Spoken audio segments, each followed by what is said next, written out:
Fiica mea cea mică a împlinit de curând 1 an. Când Sonia era însărcinată cu ea, am început să simt o atracție ciudată față de o altă femeie, cea mai bună prietenă a ei. La început, nu i-am dat prea multă importanță, crezând că este doar o simplă slăbiciune de moment.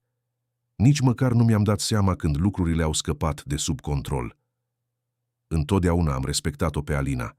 Este inteligentă, frumoasă, grijulie. Când ne întâlneam cu prietenii, fără să-mi dau seama, îi acordam mai multă atenție decât celorlalte femei. O ajutam, o susțineam, o sprijineam de fiecare dată când avea o dispută cu soțul ei. Iar ea părea să nu ia acest lucru în serios, sau cel puțin așa dădea impresia. În primăvară, Sonia a plecat cu copiii la mare, iar soțul Alinei a fost trimis într-o delegație. A fost momentul în care nimic nu ne mai împiedica.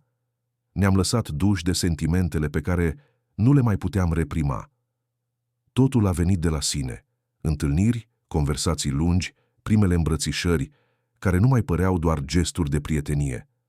Am văzut cum mă privea, cu tandrețe, cu dorință, cu acea căldură pe care nu o mai simțeam de mult în propria mea căsnicie. Și atunci am înțeles că m-am îndrăgostit. Nu pentru un moment, nu dintr-un capriciu, ci profund, sincer, adevărat. Dar nu putea dura la nesfârșit. Lumea este mică, zvonurile s-au răspândit rapid.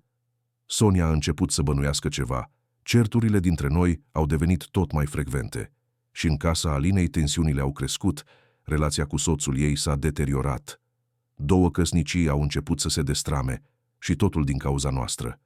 Alina a fost prima care a spus că nu mai poate continua așa. A decis să pună capăt relației noastre, nu doar pentru ea, ci și pentru copii. Nu voia ca a ei să crească fără tată, nu voia nici ca ai Soniei să sufere. Am înțeles-o, dar asta nu a făcut durerea mai ușoară. Acum ne prefacem că nimic nu s-a întâmplat. Încerc să readuc armonia în căsnicia mea, iar ea face același lucru în a ei. Dar nu pot să mă mint pe mine însumi.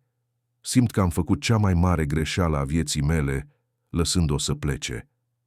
Nu pot să încetez să mă gândesc la ea, la momentele petrecute împreună, la felul în care mă privea, la felul în care mă făcea să mă simt viu. Mă întreb, am făcut ceea ce trebuia? Merită să sacrificăm propria noastră fericire pentru copii? Știu că mi-am pierdut adevărata iubire. Dar cum pot merge mai departe?